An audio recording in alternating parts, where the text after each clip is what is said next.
Guys টানা ৮ দিন night duty শেষ করে আমি সোজাসুজি মার্কেটে চলে এসেছি। আর এখানে রাস্তায় আসার সময় দেখো কয়েকটা আম পেলাম, মানে গাছটা ছিল রাস্তার কাছে একদম, সেখান থেকে নিয়ে আম নিয়ে তারপরে মাছ নিয়ে চলে এলাম একদম রুমে। এসে আমার সকালবেলা প্রচণ্ড খিদে পেয়ে গেছে, আর এগুলো আমি খাওয়া দাওয়া করি।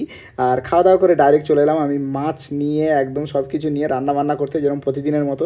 তো এখানে এসে জাস্ট একটু মজা মেরে নিলাম, কারণ এখানে অনেকেই রান্না করছিল, আমি প্লেস পাচ্ছিলাম না। কিচেন ফ্রি হওয়ার পর আমি রান্নাবান্না শুরু করে দিলাম। আর আজকের অত চাপ নেই, কারণ হচ্ছে নাইট নেই, তো যখন ও ঘুমালে হলো এরকম একটা ব্যাপার। তো রান্নাবান্না করে নিলাম, তারপর রান্না করার পরে আমি একটু মুখে একটু স্কিন কেয়ার করে নিলাম, মানে এটা একজন দিয়েছিল তাই। তো যাই হোক, ঘুম থেকে উঠলাম, উঠে একদম বিকেল 5টা বাজে এখন।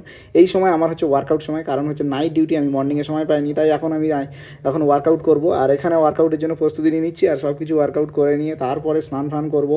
তারপরে একটু কী করি দেখা যায় এরকম। যাই হোক, এটা হচ্ছে আমার লিস্ট। প্রত্যেক দিন আমি মোটামুটি আলাদা আলাদাভাবে কিছু ওয়ার্কআউট করি, প্রতিদিন একই করলে হয় না, তার জন্য আলাদাভাবে করি। তো যাই হোক, অনেকটা কষ্ট লাগতো প্রথম এখন অতটা কষ্ট লাগে না, বেশ ভালোই লাগে। কিন্তু এরকম সোয়েটিং হলে বেশ ভালোই লাগে, মনে হয় যেন কিছু একটা হচ্ছে, আমার কাজ হচ্ছে মোটামুটি এর মনে হয়। যাই হোক, আমার ফ্রেন্ড চলে এসেছে ডিউটি থেকে, ওর যেহেতু ওটি ডিউটি, তাই ওটি থেকে শেষ করে চলে এলো এক্ষুনি। আর ও একটুখানি পরে কিছু খাওয়া দাওয়া করবে, এই খাওয়া দাওয়া করতে বসে গেছে অলরেডি। এগুলো করে তারপরে ও চলে যাবে জিম। আর আমার এই অল্প কটা ছড়া ছিল, আর কলা ছিল, ডিম ছিল, মাসের শেষ, তাই ড্রাই ফ্রুটগুলো সব শেষ হয়ে গেছে। যাই হোক, আমি স্নান ফান করে রেডি হয়ে গেছি, একটু বাইরের দিকে যাবো। তো বাইরে গিয়ে কী ভিডিও করি সেটা পরে ভিডিওতে দেখাবো।